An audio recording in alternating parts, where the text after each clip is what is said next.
The gymnasium fell silent when my husband stood up. 200 people sat in folding chairs under buzzing fluorescent lights, the smell of floor wax and teenage body spray mixed with the June air drifting through propped open doors.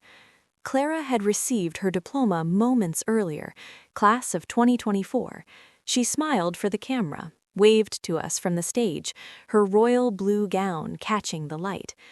Then Ricardo stood, not to cheer, not to applaud. He simply stood there, in the middle of the next student's name being called. "I have something to say."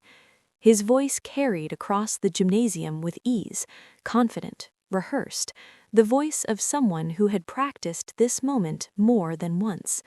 The principal froze mid-sentence, parents shifted in their seats, students stopped whispering and lowered their phones. "I've decided to start a new life without you." He looked directly at me, 5 rows back. No apology, no hesitation, almost triumphant, as if he had just crossed a finish line. The words hung in the air. The room seemed to stop breathing. Clara froze in the procession line, slowly turning to look at us. My mother's hand flew to her mouth. My father went completely still. Ricardo gestured toward the blonde woman sitting a few seats away from our closest friends. I had noticed her earlier and assumed she belonged to someone else. She didn't. She smiled, stood with practiced ease, placed her hand on his shoulder as she passed, then rested it on his knee when she sat beside him, claiming him, marking territory, in front of everyone we knew. The room waited for me to collapse, for tears, for a scene, for something people would whisper about for years. Instead, I stood. My spine straightened, my hands stayed steady, even as adrenaline surged through me. I smiled, not warmly, not sadly, cold, precise, the smile of someone who knows something you don't. "Congratulations on your honesty." My voice carried clearly through the gym, calm, controlled, the voice of a woman who had spent decades projecting to classrooms full of teenagers. I walked past him, reached into my purse, and pulled out an envelope, white, business-sized, carefully sealed. "You'll want to read this," I said quietly, "tonight, when you're alone, before you make any other plans." I placed it in his hand. Confusion flickered across his face, quickly replaced with confidence. Then I turned and walked down the aisle as whispers erupted behind me. Clara called my name from the stage. My mother tried to follow. Our friends stared in shock. I walked out of the gymnasium, crossed the parking lot, and drove home through familiar streets, my hands finally starting to shake. At home, I made tea, chamomile with honey. I sat at the kitchen table and waited. What no one there knew was that I had been planning that moment for 4 months. Every detail, every document, every consequence hidden inside that envelope. My revenge didn't start that night. It ended there.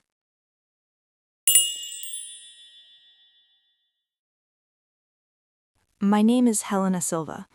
I am 45 years old. I teach English at Lincoln High School, the same school Clara attended, the same gymnasium where my marriage ended in front of 200 people.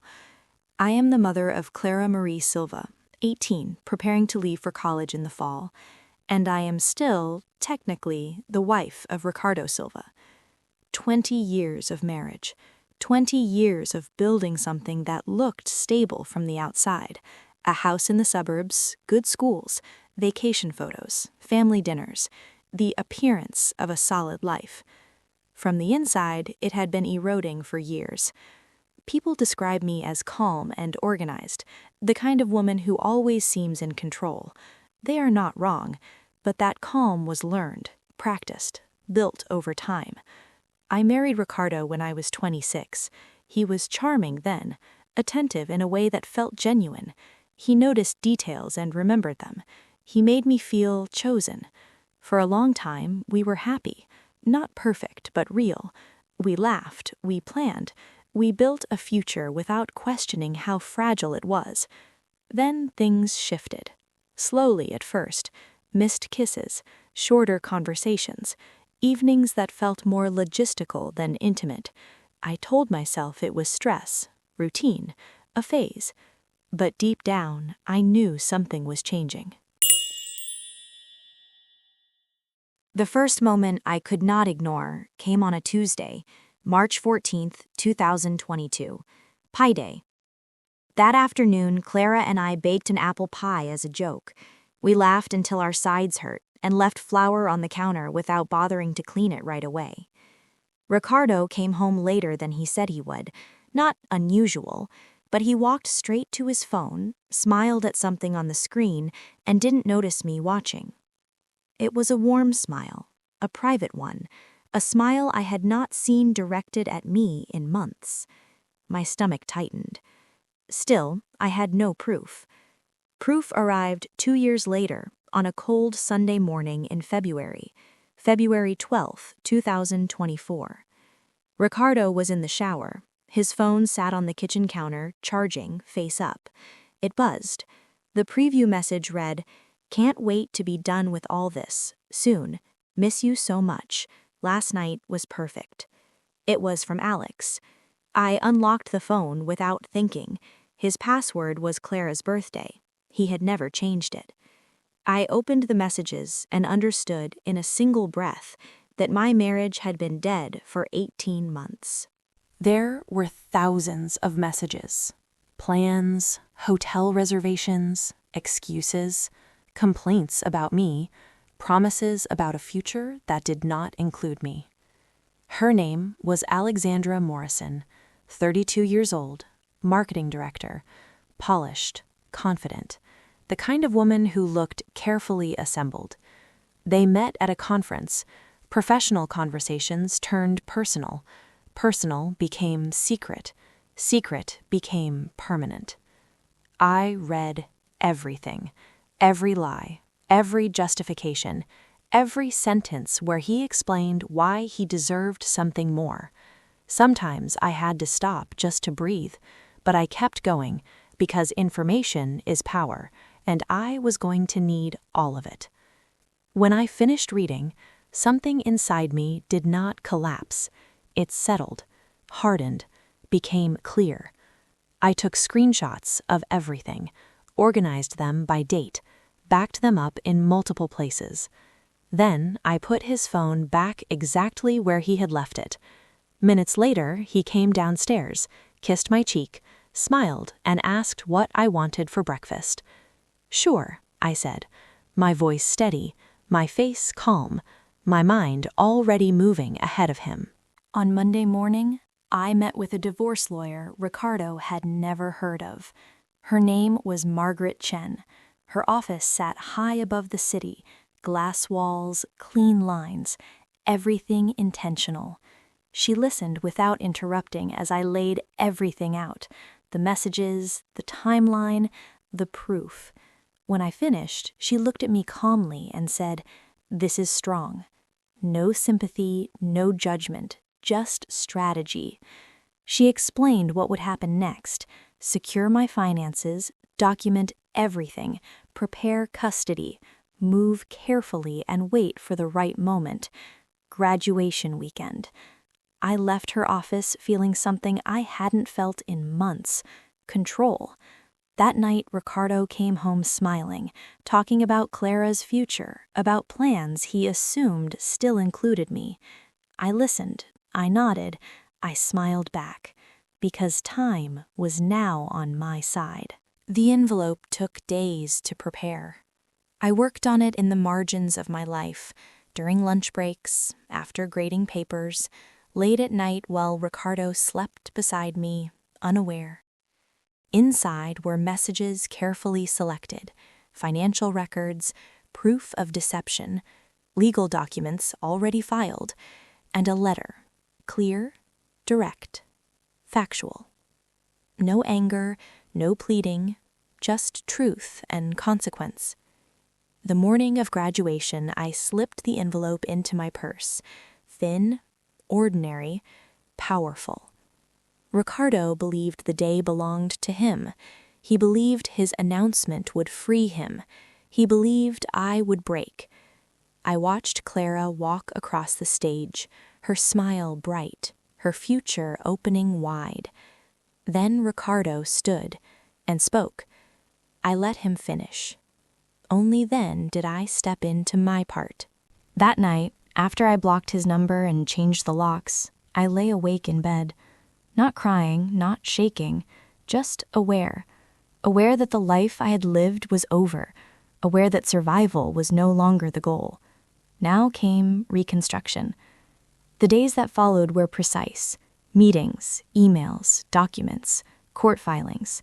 Margaret moved quickly and methodically. Ricardo tried denial first, then anger, then desperation. Calls, messages, voicemails. I answered none of them, because while he had been building a fantasy, I had been building consequences. The court ruled in my favor. The house, the accounts, Clara's future, all protected. For the first time since I had known him, Ricardo looked at me with fear. He finally understood what he had lost, and who he had underestimated. Months later, I saw Ricardo at the grocery store. He looked smaller, tired. The fluorescent lights buzzed softly overhead. Carts rolled past us. Life continued around that moment. He lost my job, he said quietly. I said nothing, letting the silence stretch between us. I'm sorry, he added, as if the word could still carry weight. I looked at him then, really looked, at the man who once shared my home, my plans, my trust. I hope you're happy, he whispered. I am, I said, and I meant it. We stood there for a moment longer, two people who no longer belonged to the same story. Then I turned away. That was the end. Healing did not arrive all at once. It came quietly, in small permissions I gave myself. Permission to rest, permission to grieve, permission to let go of the life I thought I would have. I cleaned out the closet one afternoon, folding his clothes into boxes without anger. I repainted the bedroom a lighter color, replaced the sheets, bought a small plant for the nightstand. I rearranged the living room, opening the space, letting more light in. Each change was small, but each one shifted something inside me. On Saturdays, Clara and I cooked together. We played music. We laughed. She talked about school, about friends, about the future waiting for her. I listened, fully, not distracted, not drained, whole again. People at work noticed the change before I did. You look lighter, one colleague said in passing. I was. Not because my life had become easier, but because the weight I had been carrying for years was finally gone. I started walking in the mornings before school, just 30 minutes. Cool air, quiet streets, the sound of my own footsteps grounding me. It became a ritual, a way to remind myself that I was moving forward. Healing, I learned, is often about removing what hurts rather than adding something new. And for the first time in a long while, the quiet no longer frightened me. Autumn arrived gently. Clara left for college in late August. We cried at the dorm drop-off, the good kind of tears, filled with pride and possibility. The drive home was quiet, not heavy, just different. The house felt too still at first, but stillness, I discovered, becomes comfort when you stop fighting it. I poured myself into work. My students were energetic and exhausting and endlessly honest. They reminded me why words matter. In October, I was invited to lead a new literacy initiative. I accepted without hesitation. It felt good to be valued again, to be seen not as someone's wife, but as myself. Weeks later, while organizing old papers, I found the folder, the screenshots, the timeline. My hands didn't shake. That told me everything I needed to know. I took the folder to the backyard fire pit one evening. I lit a match and placed the papers inside. The flames caught slowly, then grew stronger. Pages curled, ink darkened. Everything turned to ash. I watched until the last ember faded, not in anger, not in triumph, in closure. Inside the house, the air smelled faintly of smoke. I opened the windows and let the cool night breeze move through every room.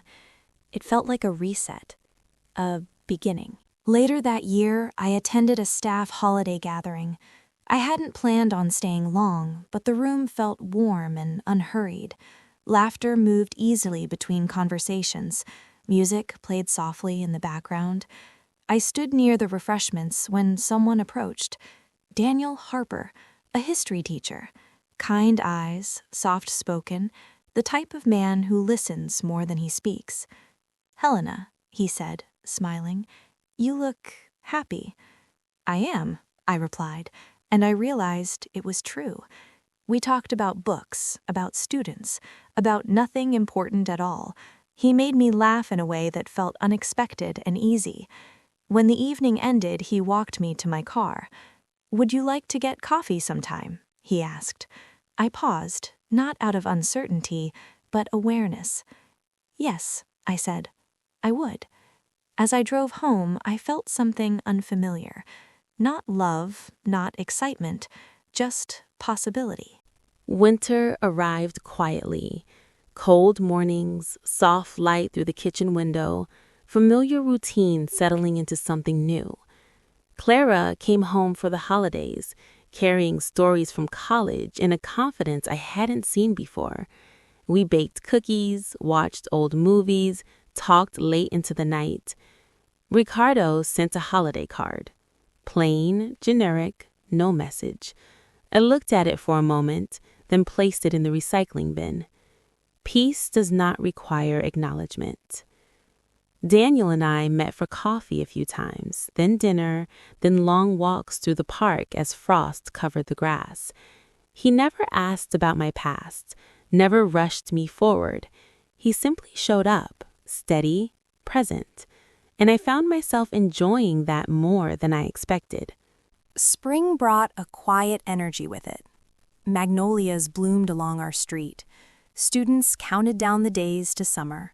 Clara talked about internships and plans that stretched far beyond my worries. One afternoon, a message appeared from an unknown number. It was Ricardo. "I'm moving. New city, new job." I stared at the screen before replying. "I wish you peace." It was honest. Nothing more, nothing less. He replied once, "Thank you." And that was the last time we spoke. Daniel and I continued seeing each other without labels, without urgency. We shared meals, conversations, silence. One evening, as we walked downtown, he reached for my hand. I let him hold it. Not because I needed someone, because I chose to. Summer arrived with long, quiet evenings. I stood on the porch watching fireflies drift across the yard. The sky deepened into blue. Crickets filled the air. I thought about what I had lost and what I had rebuilt. My life was not perfect. It was not dramatic. It was not extraordinary. But it was mine. Fully mine. Strength, I learned, is not loud. Healing is not theatrical. Revenge is not always destruction.